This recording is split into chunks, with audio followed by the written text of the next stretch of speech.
Hi friends, welcome to my channel திருடி fashion. வாங்க friends, இன்றைக்கி வீடியோவில் இன்றைக்கி காலையில் என்ன டிஃபன் பார்க்கலாமா?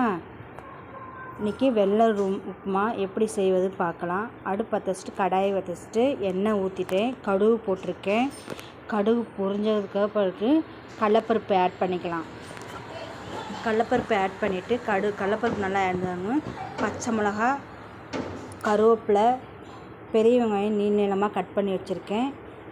அதை ஆட் பண்ணிவிட்டு நல்லா பொன்னிறமாக வணக்கிக்கலாம். வணக்கணும். எங்கள் சேனல் பிடிச்சிருந்தால் லைக் பண்ணுங்கள், ஷேர் பண்ணுங்கள், கமெண்ட் பண்ணுங்கள். புதுசாக பார்த்தீங்கன்னா சப்ஸ்கிரைப் பண்ணிக்கிங்க. ஸ்கிப் பண்ணாமல் பாருங்கள் லாஸ்ட்டு வரையும். நல்லா வெங்காயம் பொன்னிறமாக வணங்கிருச்சு.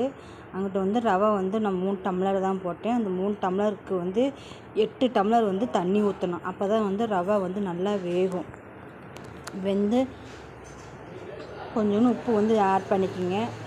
நல்லா கொதிச்சிருச்சு. கொதிச்சதுக்கப்புறம் ரவையை போட்டு நல்லா கிளறி விட்டுக்குங்க. கொஞ்சம் கொஞ்சமாக போட்டுக்குங்க, கட்டி விடாமல் இருக்குது. கொஞ்சம் கொஞ்சமாக போட்டுக்குங்க.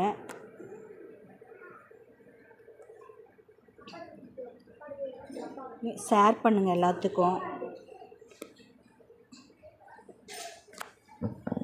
நல்லா கட்டி இல்லாமல் நல்லா கிளறியாச்சு. நல்லா கிளறிட்டே இருங்க. ஒரு 5 நிமிஷத்தில் தண்ணி எல்லாம் சுண்டிடும். பாருங்கள், இந்த ஸ்டேஜில் நல்லா தண்ணியெலாம் சுண்டிடுச்சு பாருங்கள்.